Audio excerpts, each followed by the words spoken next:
This is the Okayest Hunter podcast.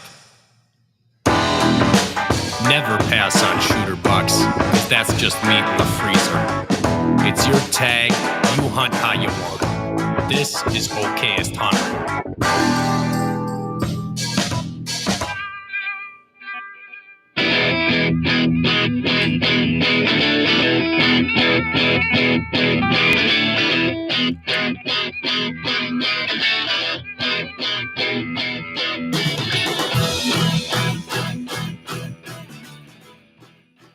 What is up? How long has it been since we've been in this dang studio? Although we did spend some time together. Too long, apparently. We're a little behind, I would say. We had either a guest maybe not be able to make it, or we couldn't make it. We canceled both. Oh, did we really? Okay. So shame on us. It's all on us. Yep. Actually, we could probably blame you. Oh, it's 100% my fault. Our dog It's ran away 2 your weeks fault. ago when we were prepping for the trade shows. It was Yep. just a chaotic week. We got her back. It's all good. She broke through the electric fence and ran like 2 subdivisions. Sick as a dog. west, just running like an idiot all night. And then the following week after the trade show, I got influenza A. Yuck. So I was like not alive, basically. It was rough. I mean, you saw me there. Yeah. I had a fever of 104 when I got home that Sunday. It was brutal, man. And somehow none of us managed to get sick from it. No, luckily. And honestly, it was interesting. It was one of those things where we were going to have someone in studio, John, I believe. It was a referral from Doug Duran. And I was like, dude, he had just asked on Monday, is it all still good? And I was like, yep, we're good. I thought Monday I was through it all. And then Sure. Tuesday I got totally regressed back into being just disgusting, sick, and fevery all over again. In the fetal So, position. Yeah, I was like, it ain't going to happen, man. Hate to expose you to myself in close quarters. I still hadn't even unloaded my truck at that point. Like, none of this stuff was in the studio. It was rough. Nice. But back at it. I mean, what'd you like about the trade show, by the way? It was just really cool to meet and kind of put faces to names of people that have been following along with us, and they followed us on social. They reach out to us. They make comments on our posts. We comment back. Just we're Talked meeting to a up lot with of people. Yeah, a lot of people, and a lot of new people that never even heard of us. They just thought our hats were cool, and now we got a little bit more following out of it. So, yeah, pretty neat. Pretty neat to be able to say hello to some people in the trade and shake hands with some real professionals. It was cool. Doug Duran even stopped by. Yeah, Doug even chatted with us for a bit. Visited with us. That was pretty awesome. You're Doug Duran. One of my favorite parts of the whole show. That was great. It was. All right. Well, we're back. Looks like Oak Tree Dreams. We got to meet Drew. Drew, looks like Drew came by. Glad to see you at our booth. I mean, you brought us some T-shirts and I think you hooked us with some hats or something. I hope so. The whole thing was a blur, man. I really hope I gave you something. I hope so too. But we got a guest with us today, so we won't keep him waiting too long. Let's bring him in here. Caleb, I should have asked how to pronounce your last name. It's Stillians with Rise you Up. nailed it, man. Oh, good. I don't know if you know this, but I'm really known for butchering last names bad. Hey, that one, most everyone messes that one up, and you just like hit it on the head. So I'm not sure if I'm buying that one. It's rare form for me to do that. And I was like, oh, I should have asked. Shoot, at the moment of truth, it's like just take a stab That's at it. You're not allowed to ask anymore. Yeah. You're just allowed to have at it. See if you get it. It's Well, 50-50 chance. Speaking of trade shows, so Greg and I and Derek and Tyler, our team, we were just at the Open Season Sportsman's Expo in the Wisconsin Dells. But Caleb, you and I met when I was at the Waypoint booth in Kentucky at the ATA trade show, which is an industry show, not a consumer show. And I think you would come over to the booth and you're probably looking to talk to those guys about something more important than what I could have handled with you, because I was just an idiot there hanging out. But you showed me this video on your phone of this Alaskan hunt, this moose hunt, and it was like riveting. It was truly, genuinely riveting. And I was like, who is this freaking guy? Holy shit. Like, yo, you guys got to come talk to this guy. He's got a show for you. And they're like, Eric, what? You don't work here. What are you doing? So, Anyway, we had met there, and I thought, boy, it'd be fun to have you on the show. You probably got some great stories, and you're in Alaska right now. You're literally in Alaska. It looks beautiful where you're at. Yeah, no, I'm up here. I got a couple of brown bear hunts coming up here soon. I'm gonna shoot down on the peninsula and hopefully get a couple of 10 photos. But no, it was great to meet you out there. It's fun. I try to tell people if you take the time to at least get a piece of everybody's story, it's amazing on who you meet and the dots you'll connect just by taking the time and being like, oh, there's a guy sitting on the couch. I'm gonna go say hi to him while I wait. So that's kind of how this came about. Yeah, they had a nice little white couch at their booth. It I was looked pretty cozy. fancy. It wasn't too bad at all. They had a good space set up there. Shout out to Waypoint. We host with them, and by the way, so for those that don't know, you'll find us on their network. But so what brought you to the ATA? If it's too much to unpack from like a business standpoint, that's fine. You can just give me the cliff notes. But like, are you from Alaska or you live in Alaska? Like, let's break down some things about who Caleb is. Let's have you kind of Okay, introduce yourself. yeah. So I'll take care of the formal question. Was out at ATA, just meeting new people, kind of growing the brand. I was helping a good friend out with a company he's got going on, and then who I am. I was born in Kansas City, Missouri. At 2, went to Alaska. At 8, back to Missouri. Long story short, got in the competitive archery in high school. Shot really well. I was fortunate to shoot well, and then got a full ride to college. And the college I went to, assistant archery coach daughter married an outfitter up here, and that's kind of started my whole journey back up here in Alaska. You got to start as a packer, so I came up here, worked for free for a year, ended up getting my guide's license, and then long story short, that's the whole how the guiding thing started, and now I'm up here in Alaska. I have a house up here that I Airbnb out. So if any of you guys are wanting to come up to Alaska just for a little getaway, check out the house, and it's just right over there, and it's in a good little spot. So that's like the 80,000 foot view flying over at 30,000 feet per second. Checking that out. So that's kind of what's going on. You posted about the house recently. Was it on Instagram or Facebook? It looks nice. I appreciate that. No, I got really fortunate, and I'm looking at my phone. I'm always confused on where I look at, but it's I got fortunate, got a good deal on it. It's a 2,000 square foot log cabin that's like 300 yards from the ocean, and its back door is the mountain. So it kind of works out well. There's black bear, moose, mountain goat. There's really good fishing in this area, so it's really a paradise up here in Alaska. So I got fortunate to get my hands on it. So when you're Airbnb-ing that out, like this is a fun topic, I suppose. Like, where are you going when someone else is staying? Are you staying with them, or are you Oh like, well, no. So I hunt like on average like 7 months out of the year, and I don't go home. Like it's just too busy. I go from one hunt to the next. So in the fall I live about 2 months in a tent, and then no, in the fall it's 3 months. In the spring it's 2 months. So it's usually April and May in the spring. This April is different because I'm finishing up some stuff on the house, so I'm not doing some early season hunts. And then May's busy brown bear hunting.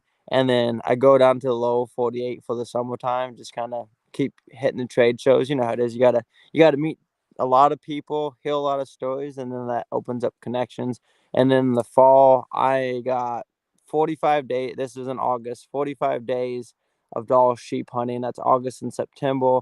And then I'll have another brown bear hunt, and then I'll have a mountain goat hunt. And that would take me into November, and then I'll come back to the house, close the house up for the winter time, and then shoot back down to the 48 to spend Christmas with family, and then hit the trade shows again. so you're just always on the move? You're Yeah, I cover some miles, so There's got to be some stillness there when you're in the back country of Alaska, though.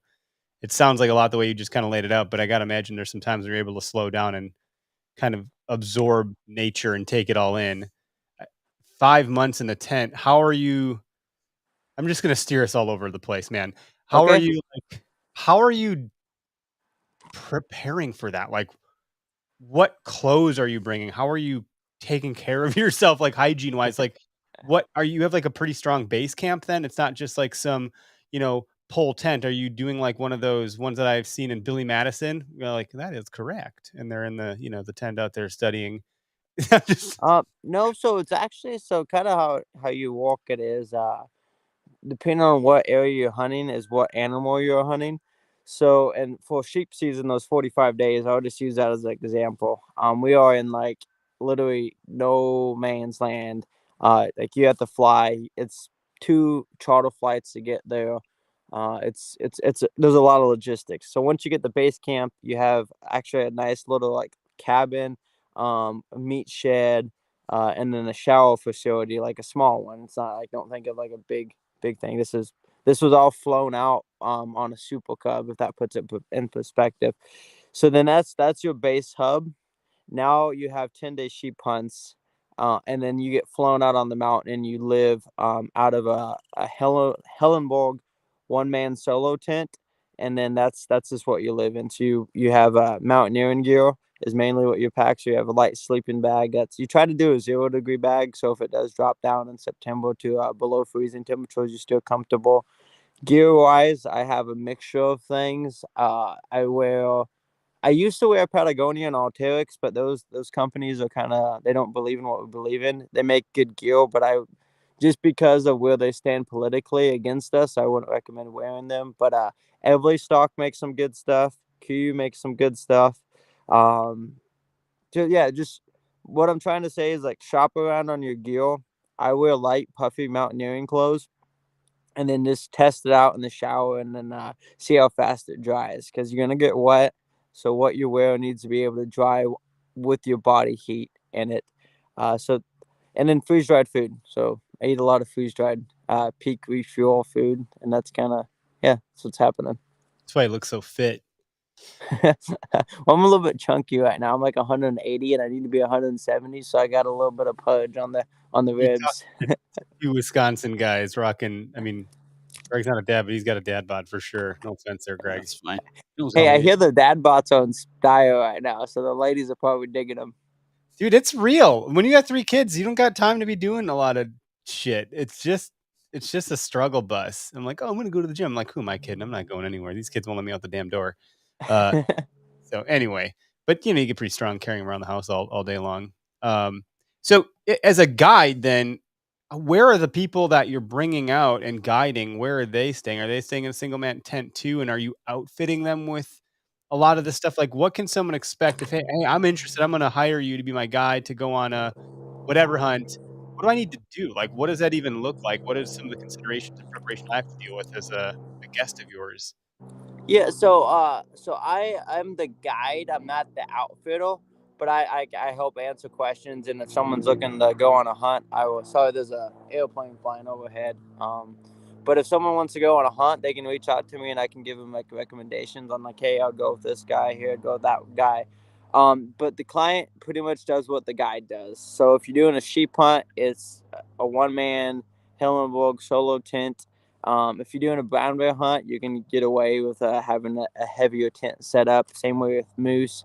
It all depends on where you're hunting, but pretty much the same thing. Like the client is there for 10 days, and he's gonna experience the hunt how it is. So if they're doing a sheep hunt, um, if the client, it's good for the client to brush up on some mountaineering background, and if they don't have any, they can reach out to me, they can reach out to the outfitter, and I try to get them polished up on stuff like that. But it's totally different than the lower 48. It's not like you go back to a warm place each night, but that's part of the beauty of it, is because how like physically challenging it is. Because if you're not willing to put in that effort, especially on a doll sheep, you most likely won't get a big ram. Do you subcontract through multiple outfitters then? I do, yeah. I work with a lot of different people, a lot of top-notch quality outfitters in Alaska, and then I just kind of go where I feel like going for that year. And like I said, it actually keeps it fun because instead of like being tied down to one spot, I pretty much can cover the entire state of Alaska. So I'm on Kodiak a lot, on Alaska Peninsula a lot, up in the Brooks Range, Alaska Range, the Wrangles. So I like to move. Can't sit in one spot very long. No, you're pretty nomadic I mean, by the sounds of it, at least. It sounds awesome. Like, you're living what some people probably call a dream life to some degree. And how many guided hunts are you doing a year roughly? And how many are you doing Um, for yourself? Like, are you doing any without like, I'm not bringing some of this one's for me kind of thing? yeah, so it varies. So before I used to not like get to hunt at all for myself because at the end of the day, you got to make sure that you're paying the bills and trying to get ahead. So for the longest time, I didn't do like hardly any hunting for myself. This year is actually going to be that last brown bear hunt and mountain goat hunt. I'm going to be hunting those. So I'm actually starting to do a little bit of hunting for myself this season. I think I'll have 7 hunts that I'll be leading for other people. Sometimes it's more. This is actually going to be the lowest number that I've done in quite a long time. Usually it could be up to 20 different people depending on what's happening. So it's all over the place. Depends on the year. I'm trying to slow down a little bit and be gone a little bit less because of some other things I have going on. I started the Rise Up with Caleb Stillians, which is a hunting show, and then it's also a production company. So I work with different companies to help get them content, and I can't be on the side of the mountain all the time to make sure all the business happens. So I gotta find that balance. How long have you been guiding? I started right after high school. So since I was 18, 24 now. So 6 years. Very nice. Yeah, it's been fun. A lot of big animals. I met some fantastic people. There's some like awesome people that come up here on these hunts. So it's been fun. It's like going from a Missouri boy. I was a little bit in Alaska, but I was young, really young when I was there. So going from a Missouri boy that didn't have a huge, I guess, web you could say of connections to having a friend in pretty much every state, and then being one question away from pretty much knowing pretty much anybody. You know what I mean? Because the world gets smaller and smaller the more people you know. So it's been fun to watch that happen. Yeah, it is a small world, man. This particular space is particularly small also. Yeah, it's pretty easy to get to know a lot of people if you really want to get to know them. Mm-hmm. So what's your guys' story? How did the podcast pop in? Oh my god, the questions have been turned. This has never Yep. happened. Pointed the cannon at you. I usually reserve these stories for I'm a guest somewhere else, but no, it's we've been doing it since I started in 2013 with the show. It used to be called Where to Hunt, and Okay. it was 2013. Yeah. Yeah, it's 2013. And then somewhere along the way, I met Greg. He was a listener. We chatted. He wanted me to come shoot archery with him, and you know, I don't know. He probably thought I needed to learn a thing or two, and he wasn't wrong. No, not at all. Just And, figured it'd be cool to go shoot bow with somebody. yeah, and then from there, Greg started doing the show with us 2.5 years Yeah, ago, something like that. and we rebranded OKS Hunter last summer. Derek, our buddy, started jumping in with us from time to time when he's available, and yeah, people just seem to enjoy kind of, I don't know, listening to us. When we were at the trade show, a lot of folks say, I listen to you every morning when I go to the gym or on my walk, or I'm like, wow, you listen to us? I'm so sorry. You know, no one listens, and we're just a couple of guys having a good time, honestly. I have the gift of gab, and which is not a good thing as a podcast host because I'm supposed to be the good listener. Uh, but I suck at video stuff, and it's just so much work. And I guess podcasting is a lot of work too. But it's easier to just talk and talk and talk, Yeah, and and then pump that out I there. keep So trying to push you to doing some more video stuff, and you're like, yeah, we don't do that too well. That- So it just feels so difficult to bring a camera into the woods and do all this extra. I can't even get it's a deer work, as it but is. you know what? Until I get good at hunting, I can't throw a camera on it. No one ever watched anything. It's like when you buy a GoPro and you think your life's so cool, and you put it on your bike once and you just go down a hill, and it's like, well, this is freaking boring. You know? Like I got to get better at hunting deer before I can start adding layers of camera equipment on it. And ultimately, I like to have someone else just do it for me. I'm not Yeah, but particularly good that's with a camera. extra stink in the tree and extra noise and extra movement. And these deer are educated well enough already that any kind of extra movement is no good. So, It's a lot of pressure out here. yep. Yeah, so that's it. I mean, that's I guess the podcast in a nutshell. I have a background and degree in web media and marketing and communication. So I think this fits within my wheelhouse pretty good. So I enjoy doing it, and we've been at it, like I said, since 2013. So Heck yeah. the consistency part was layered on somewhere in there where we thought, oh, let's do it every week. And short of the last 2 weeks, we don't really miss an episode unless it's like a holiday. We try not to. Pretty rare. Yeah. It's good. Consistency is everything. It certainly is. Yeah, people come to like rely on it, and you can build systems around consistency. You can build frameworks. You can show up, and then magic starts to happen. Kind of like I said, the networking, the world gets smaller. The more consistent you show up, the more people realize you're not going anywhere. We can rely on you. We can depend on you. We can, you're one of us, kind of thing. Like it takes a whole different approach versus just Johnny come lately. Well, is this guy going to record again? I have no idea. There's no credibility with that. So right. Yep. No, it is, and especially if you're making it pay, the companies have got to know that they're not just going to give you money and then you're going to go kaput because you decided you want to go to Costa Rica for a month and then not do nothing. Just drink. Right. Yeah. Like, I don't have to care about this. Like that's different for us. It is a labor of love for sure. It's definitely no walk in the park. It's a bunch of work, but we enjoy the work. I think Greg wouldn't show up every week if he didn't enjoy doing this stuff. Certainly we don't get paid. So he might just like your pretty face. You never know. Yeah, he might. All right. Well, I got a question for you. Okay. Greenhorn wants to go to Alaska and moose hunt. Where do we start? So it depends on the Greenhorn said budget. If you go with a guide and an outfitter, your chances of success go like exponentially up. However, so does the cost. Me being a guide and working with outfitters, I'd recommend doing that.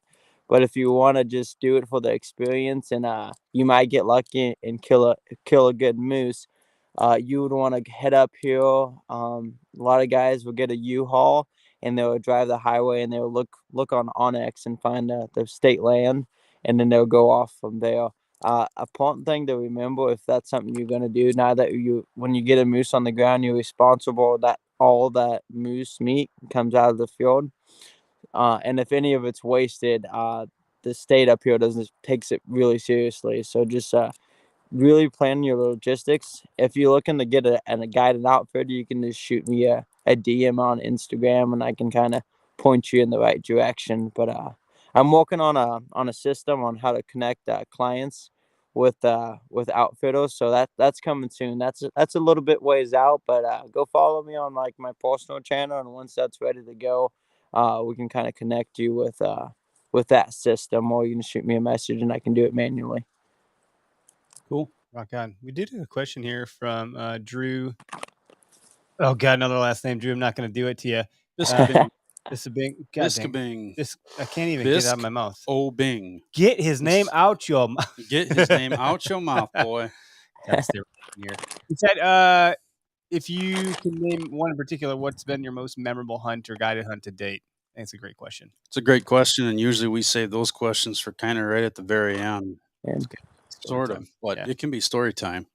Okay, so that one's so there's a few like really awesome. There's a bunch of really awesome hunts, but honestly, the biggest one that stands out was actually because a tragedy that happened. I had a good friend pass away. That was a guide out in the field, in the same area. Not getting into like too many gory details, but he decided to take his own life. And then having the guide a moose hunt that next hunt was really tough. But I didn't feel like doing it. Usually, you can't stop me from hunting, but it's when you can realize that no matter what your emotions are feeling, if you can just think logically and focus on a task, you can still get that task done. So that's probably the biggest one that stands out in my mind. As for like cool stories, I was out hunting on the peninsula this past spring, and I'm walking along the mountain, and then all of a sudden I hear a clunk, and I look up, and here comes two full-grown caribou and one little caribou. This shooting straight past me, and they looking at me like, you are about to get fucked up. And then they gone, and I'm like, crap, well, something's chasing them. So I pull up my 375. I look back running the tube, because I usually keep the chamber empty when I'm when I'm walking around the woods, because you don't want to accidental discharge, and when you're going through brush, that is a possibility. Safety can get flipped off. So I rack one in, and here comes this like 8-foot brown bear. Not a massive brown bear, but 8 foot. That's still that's a big enough bear that do some damage to you. And he's running, and I yell at him. I get him to stop. I'm making myself look big, and he's got his head down low, which is not good, because if the head's down low, that means they're ready to run. If their head's up, they're trying to check you out, like see what's up. His head's down low, and then all of a sudden he takes off running.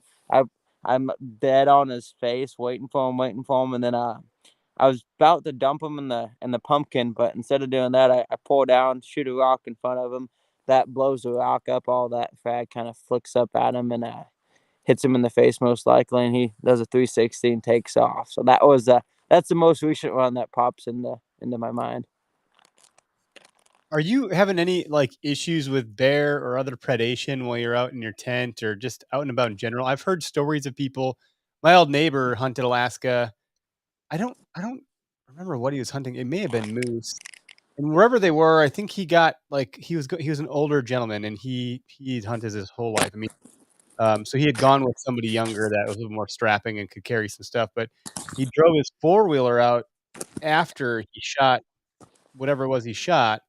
And by the time he got back with his four-wheeler, loaded the carcass up and the meat and all that stuff, and started driving off, a a bear was like running alongside his four-wheeler and tipped him over, and he tumbled down the mountain. Oh And he shit! broke his leg and his arm, and he was, like, laid up pretty bad. I was like, "Dude, what happened, Niall?" What do you he's like, "Oh, I got tipped over on my four-wheeler by a bear in Alaska." I was like, "What?" I mean, just you hear stuff like that, and that was at the time, he was my neighbor for, like, whatever, 7 years, you know? And so he had Dang. pretty rowdy stories. I don't know if you have any encounters that even remotely close to that, but, and I'm probably getting the details wrong, it was a long time ago, but Yeah, so like bears are a serious problem up here, and if you're gonna go hunting, that's something to really pay attention in, and that's another like argument and why you should get a guide, because they kind of used to dealing with that. Not every moose, but a good majority of the moose that you kill, it takes long enough to get out of the field that you're gonna have to deal with some level of bear. Not 100% of the time, but a decent amount of time, and that also is dependent on the salmon run. The salmon run really strong. They've been eating a lot of fish. They're not quite as gung ho to go after stuff like that. But if it's been a weak salmon run, or later in the season after the salmon's washed out, you really got to pay attention, because those bears are hungry. They need to eat, or they might not survive the winter. So their risk tolerance goes way up.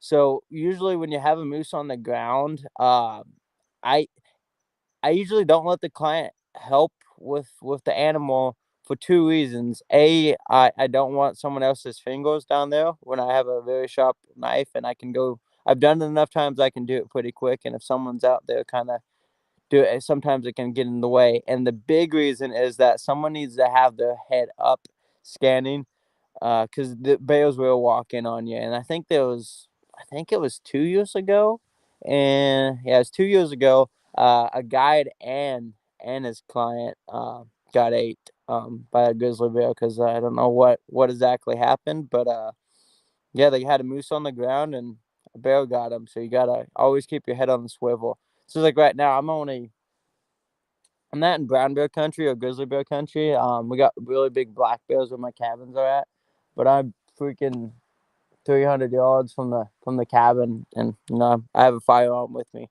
If you're gonna come up it's just like out west. If you're gonna be anywhere where there's bear country, um, it's not like the bears out there hunting and just looking to eat you, but that one time where that does happen, you better have a firearm on you and be prepared. What's your sidearm of choice? So I like 10 mil. I have some buddies over at Scout that made me it's a 10 custom Glock. It's a G20. I have a loophole Delta point on it, and then I have a forget what flashlight I have it, but it's got a custom trigger on it, aggressive slide, so you can grip it if it's kind of wet, which Alaska is notorious for. But one thing that I want to throw out there that a lot of people like, because it's flashing, it looks super cool, is they'll get like slide cutouts on their guns. Don't do that for your hunting gun. Actually, you do what you want, but I wouldn't recommend doing that on your hunting gun, because what that does is it gives a window for silt, sand, dust, debris to get in between the slide and the barrel. And if that's your backup gun, that means you're drawing it because shit has really hit the fan. And if stuff has got in there enough, that's going to cause malfunctions. So that's just a tidbit of information for people listening. Yeah, and 10 millimeter. I mean, that's always going to be a semi-automatic. Either, my brother's got a 10 millimeter Delta Elite. It's an old Colt, so a Colt 1911. Mm-hmm. And if you get enough dirt and nastiness in that gun, it's not going to cycle right. And the Yeah, and Glock's different. Things are tight in there, and if you don't keep that firearm clean, it's not going to cycle. yeah, and that's like I love the 1911 platform. I really do. And I would probably, if this is your bear gun and you plan on going in the backcountry with it, I would probably try to steer you away from a 1911, because the 1911 is a fantastic machine. But it's a purpose driven gun. If you have a 1911 that has super low tolerance, then it's not going to be very accurate. Because now you have room in between the slide and the receiver, which makes guns typically more reliable because there's more room for it to cycle. As you tighten that up, your gun becomes more accurate / less reliable if you can't keep it clean. So Yep. so that's just something to weigh. Well, Glock, it's kind of it's a brick, but it's a brick that goes bang every time, and you have 15 rounds in it. So that's probably what I would point people to. And if you have a little bit of a budget, I'd point them to that Scout Revenant that they make G20. It's a nice little firearm, and they made the G20 as much as a race car as you can by still keeping the reliability up. That's cool. Yeah.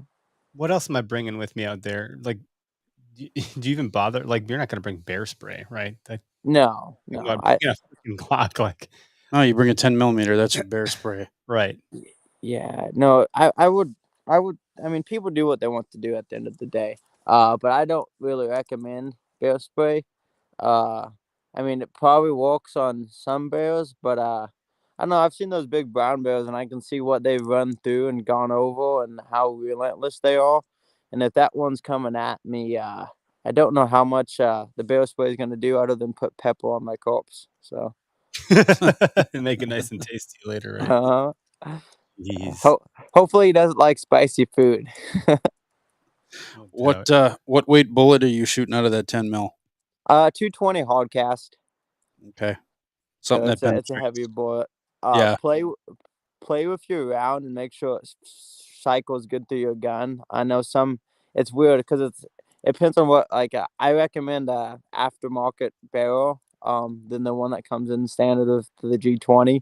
But play with what round that barrel likes. Don't just buy a box. Don't buy 220s because Caleb Stillians use them. Buy 220s because they go through your gun, or 200. Just really test your equipment before you go out and rock with it.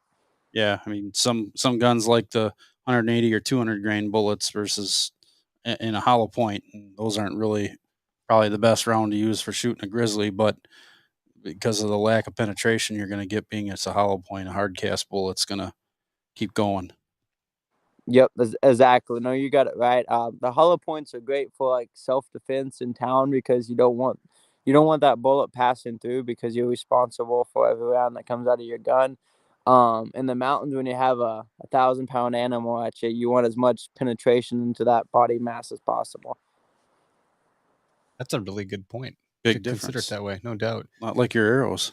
Talk about testing your gear, and you talked about, like, did you actually get into a shower or put your garments in a shower and like wear them to see what their drying capability was? Like, I've never heard anyone do that. Yeah, I do. Boot camp in I the Marine do. Corps, like, that's and they were getting punished for something. I haven't heard of any civilians doing that kind of stuff that have come across. Like, you're the first person that have said that. I don't know that we're in extreme enough conditions in the whitetail Midwest, world that we're going to be doing that kind of stuff. you can just drive home. But what you're talking about is far more extreme, Yeah, I mean, you just gotta know what your goal is. And that's one thing. Like, if you hunt in Whitetown Midwest, you don't need to go out and spend $5,000 on your apparel setup. You just don't. The stuff at Bass Pro is gonna do the job just fine. So it's all about what you are doing with it. Um, but if you try to do backcountry, and guides are slightly different just because of this, the extended period of time we have to go out and do it. But still, even if you're only out there 10 days, if you're trying to do it in the Redhead brand, and hopefully Johnny Morris doesn't get pissed for me saying this, but if you're trying to do it in the Redhead brand on the backcountry of Alaska, that's not a good idea. So, like, I don't know. One of the things I remember, the most extreme thing I'd done is gone to the Boundary Waters and camped. And there's obviously a lot of water. It's the Boundary Waters. You're canoeing and portaging constantly to get around up there.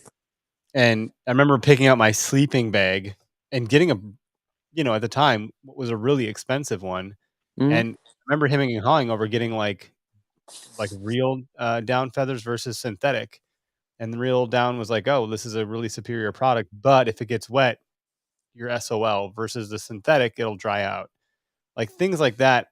It seems as though you're gonna have to consider a lot of those things when you're outfitting yourself to go in the backcountry of Alaska. And You, it's you just do. I recommend synthetic, but some of the companies are coming out with a synthetic down blend. I haven't had any firsthand experience with it because my sleeping bag hasn't got worn out yet.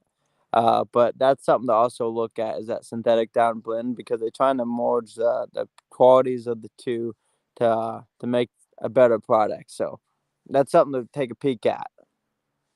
what about footwear? I mean, you're covering a lot of ground. What are you doing with your socks and your boots? Like, what is that setup Yeah, based on camping for several months? so I try to bring a pair of socks per day, which is a lot. Uh, and really you don't need that many, but just in case they get wet and they won't be dry, I can at least put that on in the morning. That's the only apparel product that I bring so much, because you got to really watch your weight. Uh, yeah, so you try to keep your feet dry. You want a good mountaineering boot. Latham Sons makes really good boots. Uh, Loa makes good boots. Zamblin makes good boots, and it depends on your foot type. So go try those boots on and really play with it before you just go for it. Uh, so yeah, you just want to make sure that your feet are taken care of, because your feet are your wheels. It's kind of like you're not going to drive down the highway 70 miles an hour with a tire that's got wires showing. You want to make sure you got your wheels taken care of on your feet. So that's something to think about. Yeah, no doubt. And you're flying into some of these places too. It's got to be just so picturesque. I mean, the footage you had shared, like, let's talk about Rise Up a little bit because I don't know if that video is just out on the internet on YouTube. Can we go watch it? Like some of the stuff that you're capturing is really honestly like impressive, man. It's really, I don't know if it's just because it's Alaska and everything looks better there or what, but it's pretty cool. Well, I appreciate that. But yeah, you can people can check it out. It's Rise Up with Caleb with a C. You punch that in on Google, it's gonna pop up. So kind of, I don't know what you want to know about it, but kind of how it came about is that I used to be homeschooled back in the day, and then the last 2 years of my, I guess you'd call it before college schooling, was at a public school, and it was weird when I went in there, because I'm used to, like, if you're gonna do something, do it to your best and try to be the best at it. And then I went to school, and I remember taking the ACT test and being with the class that I was with, and people were like, "Oh, I gotta get a 19 to get into this college. Oh, I got to get a 21 to get in this college." Their focus point was at the bare minimum to get in, instead of like, oh, the test is a perfect score is a 36. So let's shoot for a 36, and wherever the cards lay, the cards lay. So that's kind of where Rise Up came from, is like, Rise Up. We only given one shot at this life, and everything we do, we should try to be the damn best at, because that's how we impact everyone around us for the best, I think. Well, it's obviously worked out. I mean, being even just a thought of becoming a guide and the fact that you sacrifice enough to just go and you said you worked for free for a year as a Yeah. back step up. Like, so how did you sacrifice that? Did you live with your like a parent or something like that? What did that look like for you? That must have been challenging. And then the learning process of just becoming a guide, like it's serious business. You're in the backcountry. People could die, like it's not, you have to know first aid and like how to do land nav and weapon management. And like you talk about cutting up your moose and you're really good at it. I wouldn't even have the first clue. It would be bad. It'd be like Into the Wild. I probably wouldn't come back out. I bet you do all With a right, knife but and trying to take backstraps, so it's not good. No, it's not great. I've cut it's bad. Like I don't know whose blood it is. Is it mine? Is it the animals? I don't even know what's going on. that's not good. um, yeah, watch your fingers. Here's a tip on how like skinning an animal. So you always know where your index finger is, right? I mean, it's attached to your body, so you kind of know what's going on. So like be careful, because I'm gonna say this carefully, because depending on what kind of knife you are, you should really just be careful. But use your index finger on the back side of that blade, because if you pushing and plying, your knife's not sharp enough. Even on a thick skinned animal like a moose, if my knife is sharpened how it should be, that that blade, I don't use a big blade. I use it like 3 to 4 inch blade max. My index finger runs on the back side of that blade, and then I kind of always know where that's at. And if my index finger is anywhere close to my other hand, then I need to pay attention to where it's at and actually know what's beyond that, because it's always a straight line off the finger, off your point of your index finger. And it's a trick to keep. At least it's kept me safe. I haven't cut my hand skinning an animal in a long time, so that's something to look at. So like, I feel like I asked probably a couple questions in there though. Trying to think what You, the heck else you were was. asking what that looked like when I went and I walked for free. It was one of Just them. in general, like what was going on in your life that you were able to make that commitment, that jump? There's some risk involved in changing your life like that. Like a lot of people don't just to go decide to be a guide. That's a big jump out of what I think most people consider as the norm. And it's like, how do you become certified, and how did that, how did you make that leap? Yeah, so I've never been someone that's too scared of risk. I was just kind of like, if I'm gonna do something, I'm gonna go for it. So what that looked like is I just got out of high school. I was fortunate and got a full ride to college, and doing just out of high school in between college the semesters, that's when I met that archery coach, and then that's how that connected the dots. I didn't know back then that I needed it, like supposed to get paid, but I was like, hey, if this is gonna be allow me to hunt in Alaska, because really wanted to hunt in Alaska. Like I can't even tell you how bad I wanted to go back up and hunt Alaska, but it's honestly really expensive, and it was way out of my price budget, obviously. So I was like, okay, I gotta come up and walk for 3 months for free and just get tips from the clients. Like, well, shit, I get to go up and I get to know what it's like to go hunt a 1,000 pound brown bear, and I know what it's like to go hunt a 800 pound grizzly bear. Like all those experiences that I wanted to have. Okay, if I got to work for free to do that, awesome. I'll do that because that's something I want to accomplish, and that's kind of how that went about. And then I happened to be naturally really good at it. I don't know, shooting has always come really natural to me. Like usually I mean I miss, but I don't miss often. So that kind of fit right in. At that point in time, I was going out every chance I could. Me and my buddies would all sleep. We would take my 97 full Bengal Cavalier, and we would all pile into it, and we'd go do mountaineering out in Colorado, from age 16 to 18. So I kind of knew what I was doing, at least somewhat, in the mountains. And on your question on the process on becoming a guide, so you got to go through what a packing period is, and it's a minimum of 60 days in the field under a registered guide. And once you have that requirement, and it's on the registered guide's prerogative on when he signs off on you, because most people it's anywhere from and I'm not saying this in a braggadocious way, but most people it's anywhere from 2 to 4 years before they can get their guide's license. I got fortunate and I did it in 1 year just because of my prior experience, and I guess it's natural, God gifted talent on shooting. I was able to go through and pick it up very quick. From that point, it's another what is it? 3 years. It's another 3 years to become a registered guide and outfitter.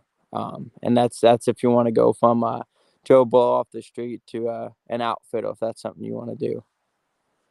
That's cool. I didn't realize that it like are you at some point like are they handing the keys over to you to say, okay, let's see if you got, all that down. You got the chops. Did you learn anything while you're here?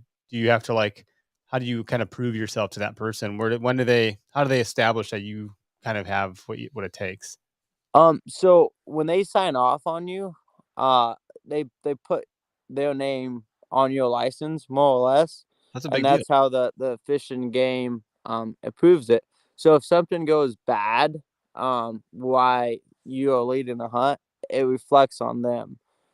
So they most outfitters that are like legitimate professionals are cautious on who they do that to and who they give that license to. So yeah, so more or less they have skin in the game. So they watch you like a hawk. That's why it's a minimum of 60 days. You have to actually be out hunting for 60 days under that person's belt where they can kind of see what's going on. And then from that point, that's how they sign off on that. And then when you go to get a registered license, there's a written test and a practical that the state does. That's cool. Wow, man, that's pretty intense. Yeah, they take it seriously up here. Like the fishing game, the troopers, they don't play around. Most of them are fantastic people, and they take their job seriously. And it's up to us guides to do the same thing. Do you have so one of our sponsors, which I totally dropped the ball in the beginning of calling everybody out there, is Spartan Forge. They're our studio sponsor. They have an application that it's a mapping application by and large, but also it's the foundation of it is like deer movement predictability. They got some AI, neural networks and models that they built out to determine when deer are going to be on hoof and all that stuff. But then on the backside, they built into their mapping application. And I think where they're a bit different is short of the predictive modeling that they have. Their map, the satellite imagery that they use because of Bill is the founder, because of his prior military experience, their maps are so much better than what you're going to find elsewhere. They're just so much more clear. Whatever. I I don't know that something like that, Spartan Forge or other applications on your smartphone are going to work deep in the backcountry. Are you using like satellite, GPS units or what are you using out there to stay safe? Do you have like a sat phone or things of that nature too if you need to call in for help or whatever? Can you speak to some of the tech you have with you too? Yeah, so I have a sat phone, and then you have it's like a button box that you push for the Coast Guard. But in addition to that, I used to rock the Garmin InReach, and then it's powered by Iridium, which is the same person satellites that power the sat phone. But I also just switched to Zoleo, which pretty much does the same thing, and that just allows you to have access to the maps, allows you to have access to communicate with the people back home, which is really huge. So that's just kind of like the tech setup, and then of course you carry your phone to have with you, listen to audiobooks, have some pre-downloaded music, and then those both of those devices sync up to the phone, so then you can use your phone to text instead of trying to type on this little bitty keyboard that you have to hit 5 buttons to get one letter. So Back in the day when it was like T9 word, you hit like a couple buttons and it'd predict the whole word. That we used uh to like really fancy. I remember Brutal. when the old Nokias, those things were nuts. Yep. yeah, Have you ever had it's to use any of that stuff in any dire situation? no, not too bad. Luckily, there's only been one ever like somewhat close call, and I was able to get it out there before I had to hit the button, and it was just because the gentleman was older, and didn't share with the outfitter that he was a diabetic that formerly had strokes. Mm. Super nice guy. Just when you, so I also I run a lot of boats. Back in the day, especially not so much now, but the boat went out and I was like 40 miles roughly at river miles from where we needed to get back out at. So I'm floating this bad boy out and I'm dragging the boat, pushing it. And then his name was Larry. Looked back and like, hey Caleb, I hate to add anything to your plate, but I'm feeling kind of woozy. I'm not feeling too good. So I was like, oh, what's up? He was like, well, I got type 2 diabetes. I'm like, oh, that's not good. You got your medicine? Well, I left that back at the lodge. I was like, well, I don't know. Like, obviously, back then, especially, I wasn't that educated in how to take care of diabetic. But I was like, well, what was those snacks that we packed you? Because I know that has to do with blood sugar. Well, I accidentally left them in the truck. So now and I didn't have any snacks because I try to stay as fit as I can. And I don't like snacking. So I was like, well, crap. So that was a challenge to I would hit the gravel balls, pull the boat along because this was a south fork of I'm gonna not name the river because my my friends do outfits out there, so I don't want a ton of people blowing his area up. But Then he you're assuming people listen to our show, which is nice of you. yeah. Yeah, Well, you just never know type of a no, deal. it's Yep. It did, that's yeah. good. But so yeah, it was rough. We got him out. He was good. He didn't die.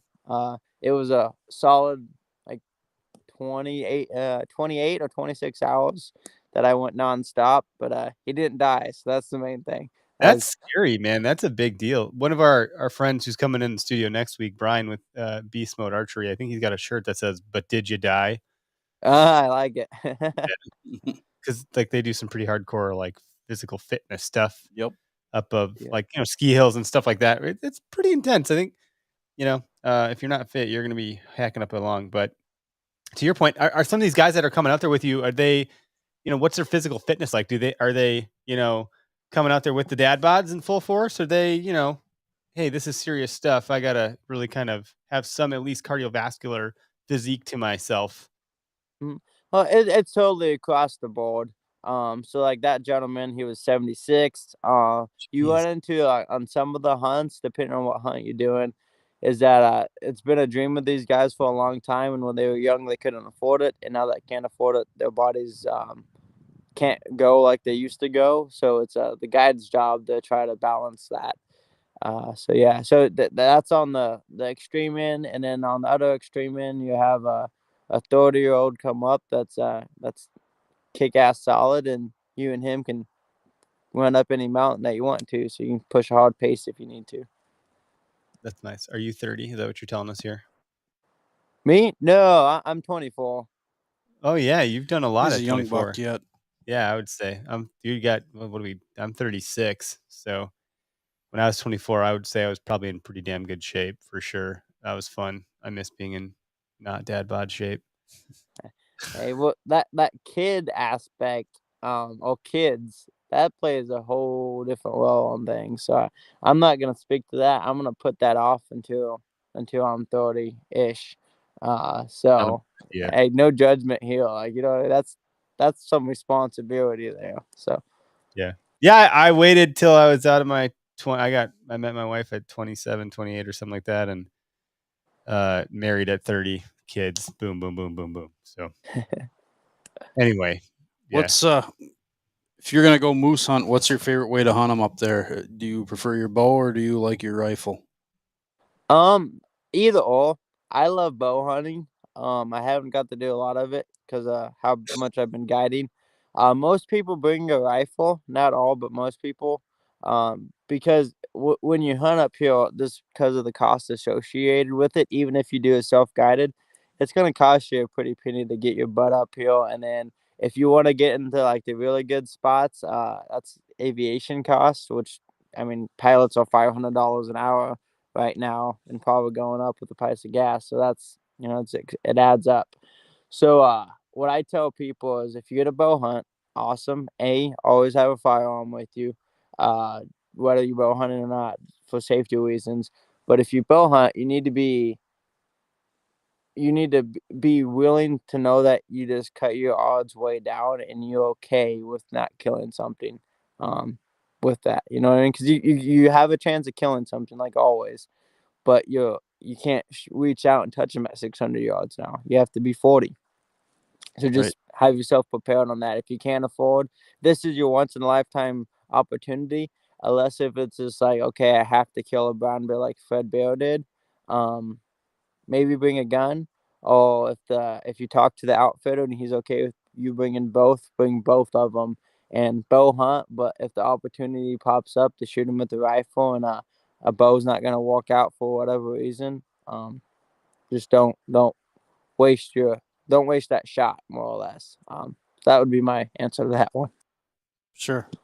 What's the smallest caliber you've had a client come up with for moose? Um, I mean, if the outfitter does their job slash the guide communicates with them, uh, 300 Win Mag's the minimum. There's been a guy show up with a 30-06, and the 30-06 does the job, but I would recommend at minimum a 300 Win Mag. You just got that little extra punch. A for moose. B, if a brown bear's charging you, I mean, there's not a ton of a difference between a 300 and a 06, but there's enough where I'd recommend the 300. That's good stuff, man. I'm all set then. Yeah, I'm not. I got a 30-06 in the gun case in here. We got to get you a 300 Win Mag. Yeah, apparently I got to get a shotgun too. I'm gonna try my hand at turkey hunting this season. I like my 300 Win Mag. A lot of people looked at me crazy, like, oh, that's a little too much for whitetail, but I don't know, 180 grain bullet, you can eat right up to the hole, where if it's a 165 grain bullet, it goes off like a hand grenade and destroys everything. So I don't know. Does fine for me for whitetail, but that was the whole purpose of buying it, is to be able to hunt just about everything.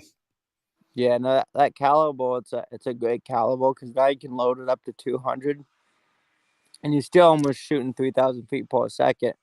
So you have enough to do that. Oh, you can, like, you're shooting 180s for yours, but depending on what bullet you're looking at, I think they make loads down to 110, which is crazy. I've never shot any of those. So if you want to go prairie dog hunting, you can get that light up bullet, or just buy a 22 250. Like, whatever you want to do. Yeah.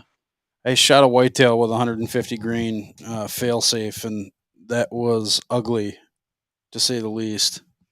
Looked like it didn't even make.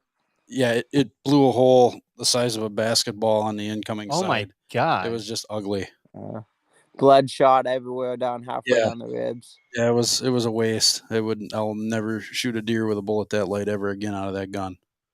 Nah. So like I was gonna say, so like Meat Eater, if you watch his show, they'll go on these really exciting hunts, moose, whatever, all that stuff, right, and everything. And they're really centralized around food and cooking wild game in the field, and I think they make it look very appetizing, like very exciting stuff.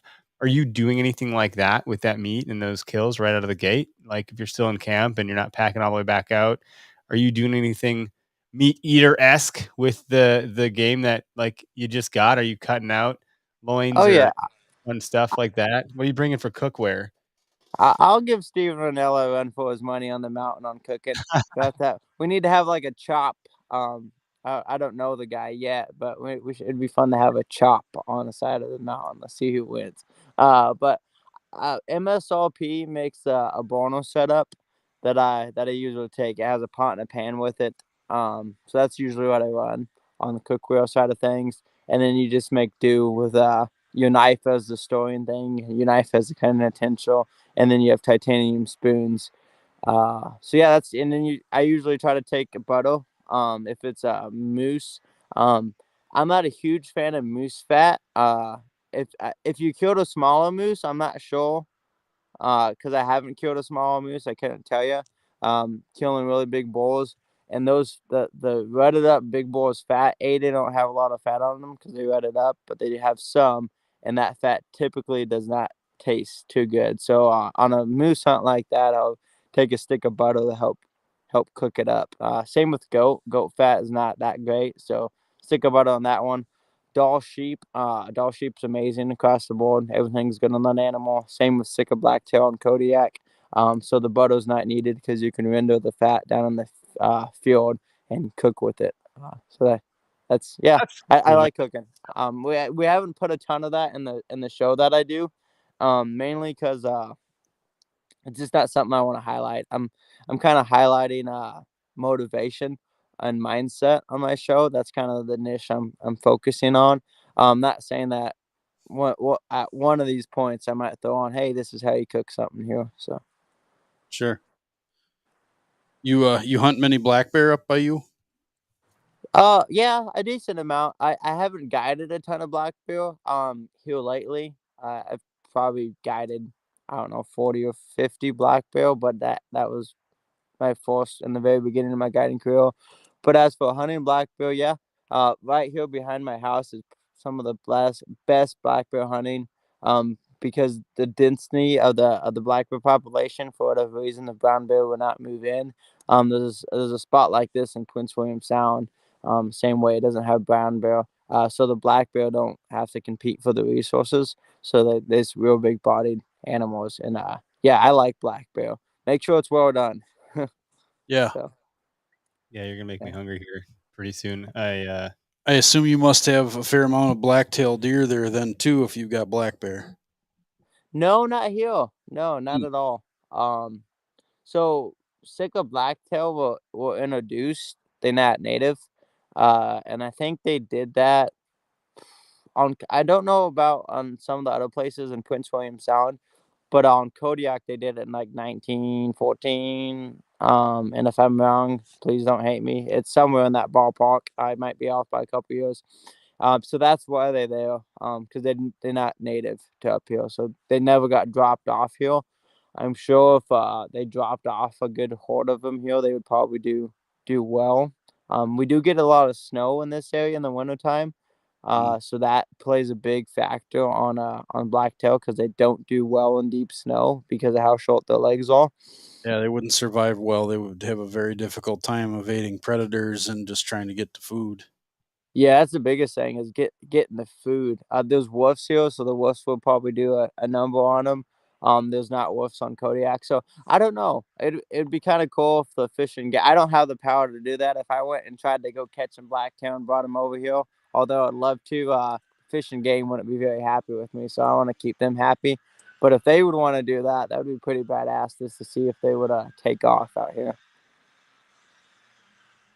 another question, man, but I'm like, Alaska's a dream hunt for a lot of us. I don't know Dream what it hunt, is. dream fish. I mean, I'd love to go up there and salmon fish, and catch halibut. It does seem My wife's expensive got to get friends there. up there, so we might go see them and hopefully get in a little bit of fishing and pack home a bunch of fish. Heck Send yeah. send it home on some dry ice and enjoy it when we get it. Those halibut Uh, are ginormous, or They can be, get yeah. really I big. mean, How are you pack? So that was one of the questions I asked in the beginning. Is like maybe we can navigate before I hit the record button, probably. But I was thinking about how do you get some of this stuff home? We're in Wisconsin. We go to Alaska. We shoot something, whatever the hell it is. Like what is that? You got to just be paying a bunch of money, right? To like pack the stuff back home and fly it in a cooler and like what do you, even foam whether it's cooler with halibut or dry ice. whether it's I'm assuming some of these companies, like if I'm going out to do halibut fishing, they've been through this stuff plenty of times. People come out there to do that stuff, or if I'm getting salmon in the river, if I'm hunting something, it just feels like a challenge to do that. You probably just need to budget for that on the front side, so you're not like, oh no, what do I do? Yeah, no, you gotta budget and like check the boxes. There's two options. There could be more, but these are the two that I tell people. You pay to have it shipped back, overnight it. That is the really expensive option. Actually, I take that back. There's three options. There's ground shipping in a cooler box or whatever you want to call it. That's just a freezer truck. Most people don't do that one, so I don't know what that cost. And then the third option is, which is honestly, if you say you went fishing and caught a couple boxes of halibut, so 100 pounds of halibut, I tell people just freaking freeze it, put it in the hotel freezer, and then check it, check luggage on your How flight big does back. a freezer need to be So to do that? That's a lot of freaking meat. That's why they make knives, my friend. You cut it up in smaller pieces. They stack. I've seen halibut taller than the ceiling. What are the chances you're going to catch and keep one of them anymore? I mean, from what I understand, the chances of catching a barn door size halibut are not that great anymore. Interesting. yeah, so you can still do that. Bond size is a little big, but I got some friends that consistently will hook like 200-pound fish, not like every week, but often. But here's the deal: if you catch one of those fish, you need to turn that loose. Yeah, it makes a super cool photo, but the fish that get that big, those are females. And those are your layers. Those are what's going to make sure you have a bunch of fish. And when they're that big, they usually have worms. And the meat's not as good, period. So Sure. really, the ideal halibut to catch is 40 pounds. In my opinion, that's the biggest bang for your buck for having the best tasting meat.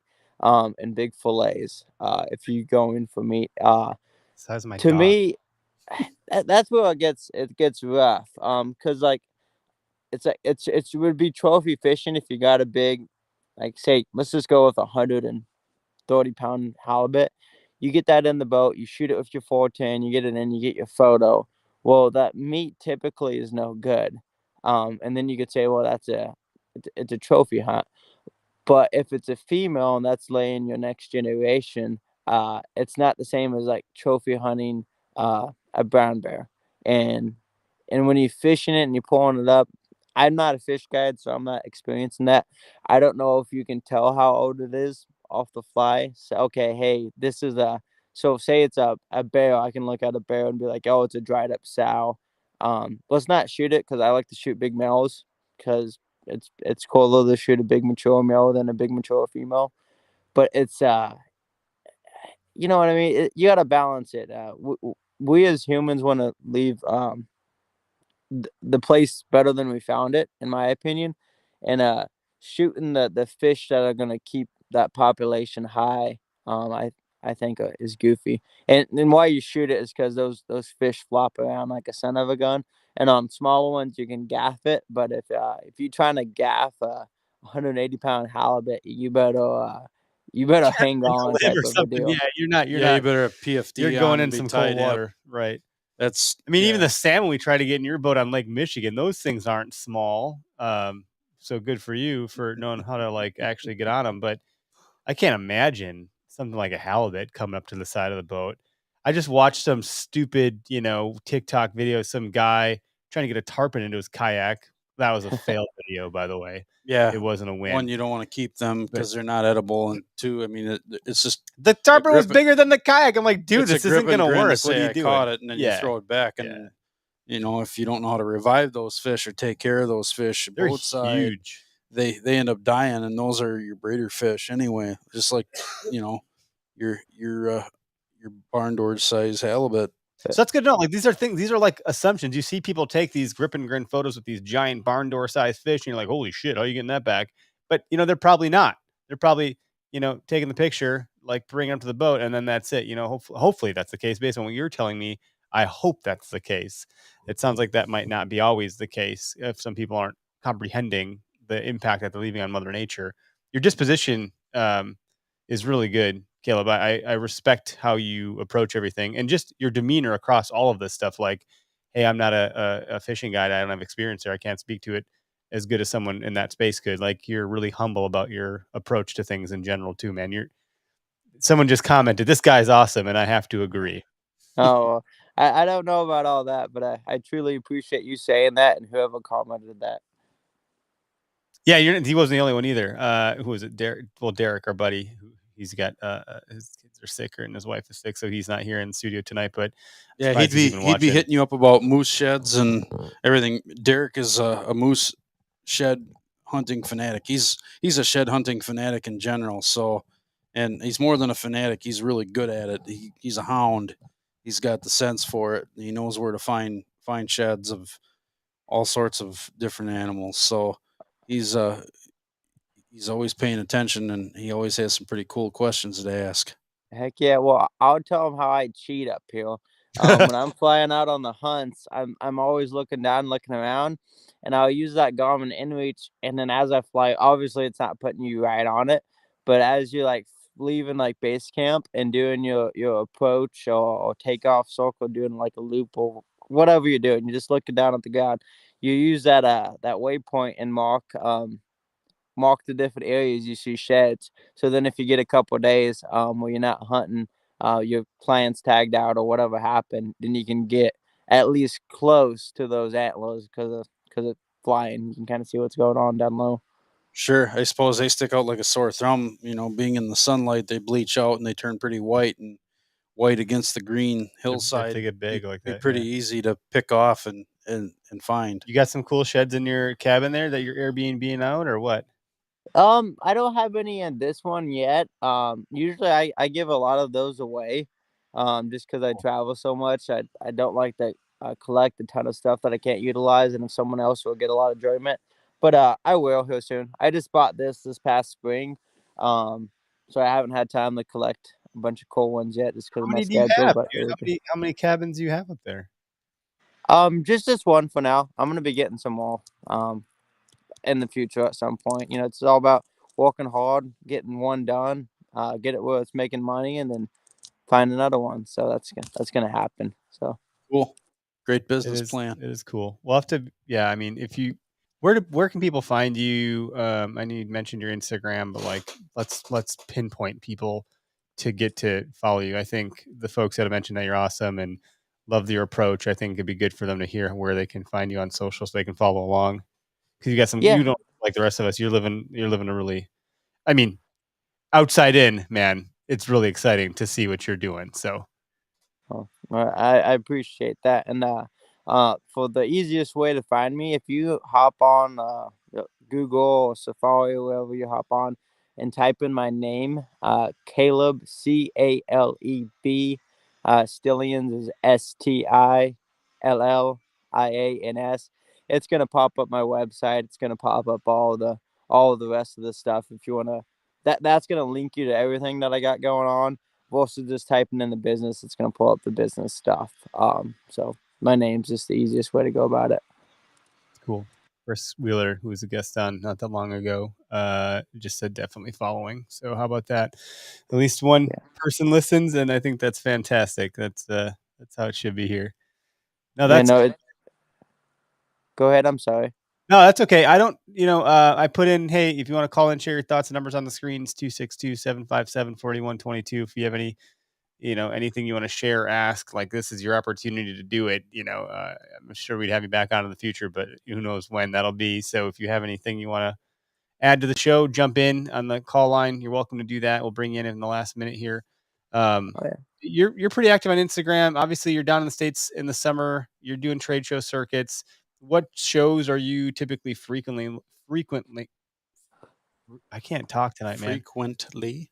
Frequently. I was gonna say frequenting. There we go. That's what I was gonna say. Yeah. Yeah, Words it makes sense. are hard, dude. Words are hard. It's all good. Yeah. Okay. Anyway. We get you. Hey, you've had a rough week.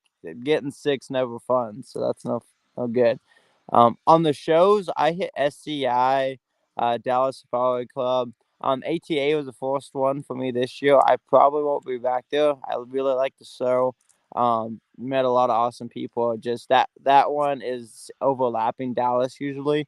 So I'll be at Dallas next year. So Dallas SCI Shot Show, Western Hunting Expo Sheep Show, and then I'll be at some of the Total Archery Challenges out west. Oh, cool.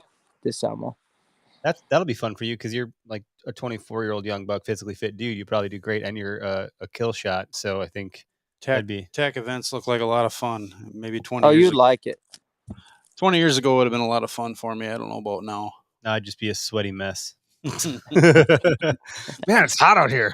Ugh. Yeah, one of those. No, but I imagine the SCI stuff is good. You're coming down here by and large to book. Yeah, that's a way of you guides, getting right? business. Yeah. SCI has got to be a great outfit for you because like the auctioneering that they do to auction off hunts to do things like that. I don't know if that aligns with what you're doing, but one of my buddies, his dad was the president of the SCI Wisconsin chapter for, they change out cycles, right? Like, so he was the president for a little while.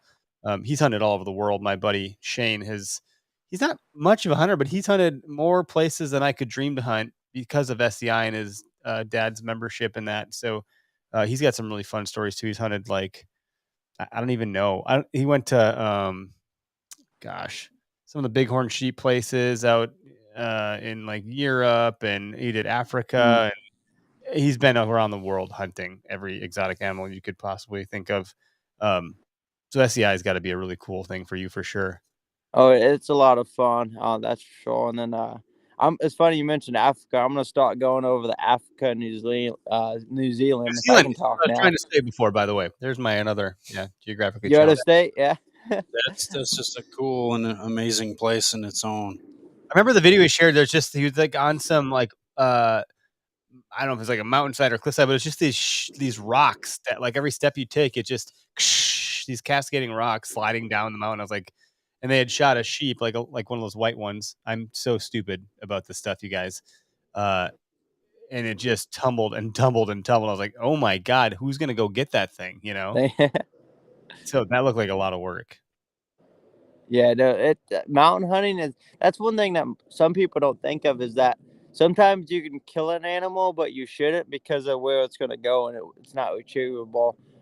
So a lot of times of being like a good sheep goat guide, mountain goat guide is knowing where to shoot them and where not to shoot them. Just because you can shoot them doesn't mean you should, because they're gonna go into no man's land and you're never gonna see that goat again. So that's an important thing to pay attention to is hey, let's hunt the spots that have less spots where they're just going to disappear. But sometimes you got to go there to kill the really big billies. So just knowing when to pull the trigger and when not to pull the trigger. Because those damn goats, I tell you what, they would jump off a cliff. If you don't put them down and you like long shoot them, they would just go all kamikaze and just bail off a cliff. They're nuts, man. They're weird animals. Mountain goats, They have all square sheep, eyes. All goats are weird to me. I don't. They're crazy. They're like Satan, aren't they? Like goats are Satan, or like that's like a thing people sacrifice. Yeah, the goat is is I don't know why I know this, but the goat is a Satan's symbol or something like that. I Yeah. don't know exactly the details of it, but Oh, yeah. My wife's like, I want to have a goat farm. I'm like, no, I'm not having a farm of devils unless there's Those the things screaming shit kind. everywhere. They eat everything. Yeah, they get out. They'll They get out and sometimes eat you. eat like people. They headbutt you. No. yeah, they're what? Why does someone want a goat? They're not that like goat cheese isn't that good, right? No. Not give me some feta, man. I don't need goat cheese. But the ones that you like, not the screaming goat videos are funny, haha. But the fainting goats, I would like that would be enough entertainment value for me to consider getting one of those For a day. Let me and then it drops dead looking like that's funny to me. Probably not good for its heart, but you know, whatever. I don't what are those called? They're not called fainting goats. Yeah, they're called fainting goats. Here in the OK Center, we talk about goats. As long as you don't have Velcro gloves, we're okay. What? And on that note, what am I going to do with that? Let's talk about anything but goats now. Oh gosh. So OKS Hunter fashion, like we talk about OKS moments. We talk about things that you forgot this, you slipped on that, you goofed that up, and you made fun of yourself or what have you.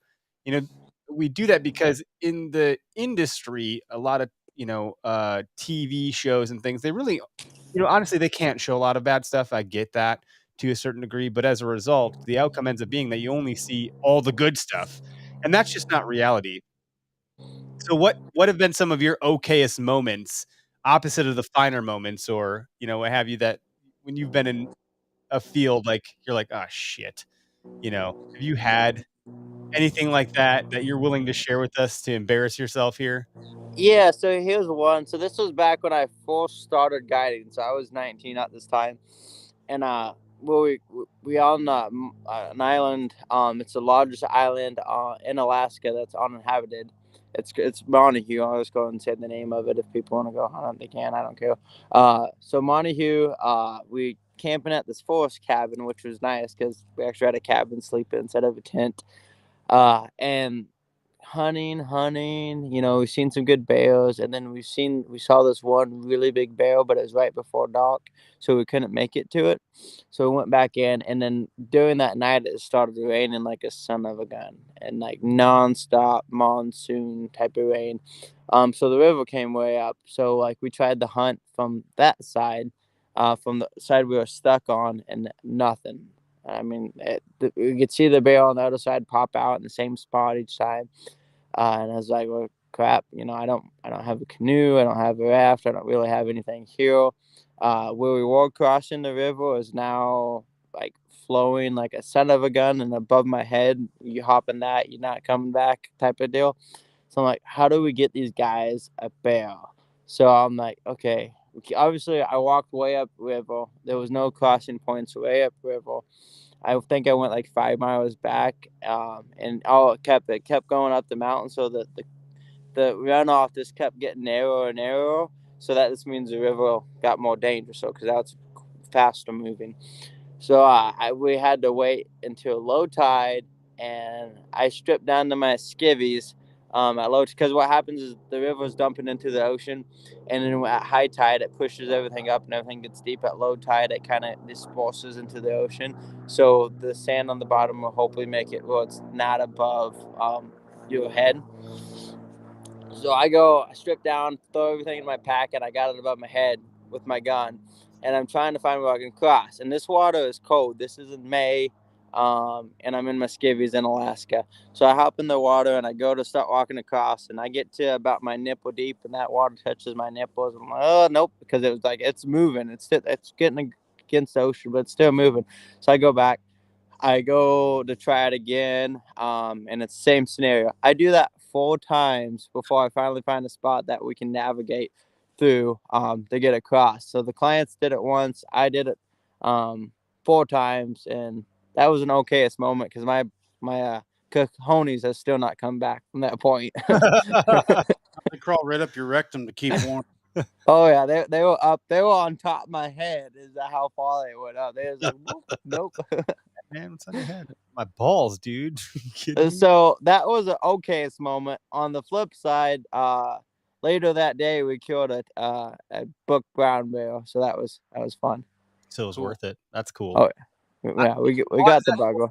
I jumped into Crater Lake in Oregon, and Crater Lake is, fun fact, the deepest lake in the United States that's natural. It's an imploded volcano in Oregon, and it's also got its own microorganism. My dude, my words are not working tonight. The microbiology there is unique in the world in that place. You can only find certain things that live in that lake because there's no stream fed anything. It's all just natural rainwater over however many years. It's got its own species of amoebas. Correct. So it is very deep. It's the deepest lake in the country. But because of the altitude that it's at, because it's an imploded volcano, it stays just below freezing. And I thought it's really cool to jump off a cliff into this crystal blue, clear, freezing cold water. I kid you not, man. By the time I got back to that rock I jumped off of, I couldn't. I was numb. I was like, if this would have been any further, I don't know what would have happened. I couldn't feel my limbs. So I have to imagine that water that you're in, it's so cold. You're going numb, right? Your body's like protecting itself for something. It's really a strange feeling to be in water. Oh yeah. No, it was freezing. I don't know what the temperature would have been. I'm guessing mid-30s ballpark wise. I don't know for sure. That's a lot of snow melt off, mixed with rain. So somewhere around the 30s to, it definitely wasn't in the 40s, but maybe high 30s. Just a lot of temperature. But that's challenge that people are doing to shame. Then that's got to be just as cold, if not colder, than the ice bath stuff that everyone's like hopping on now these days. Yeah, but the ice baths are awesome. I wish I'm going to have one because it's like really good for your body after like a really hard workout for recovery. From what I understand, is it drives, it forces the blood. I don't know exactly how the dynamics, but I think it increases circulation. I'm not gonna try to go too in depth and a whole bunch of I can't list, but I've not done the bath. I've tried the cold shower, and that's, I don't know if it's because it's a shower, but I'm like, nope, I'm out. You're like, it's too hard to tolerate, but you're supposed to embrace this suck. It's got all these benefits. Anyway. Yeah. So what I like to do, so this is, everyone can take this for a grain of salt. Instead of embracing the suck, trick yourself into like where you enjoy it. So the stuff that suck, reframe it in your mind to like, hey, this is enjoyable. There's fun to be had. Anything you do, you just got to put your mind to it. I'll tell you what I did. I follow.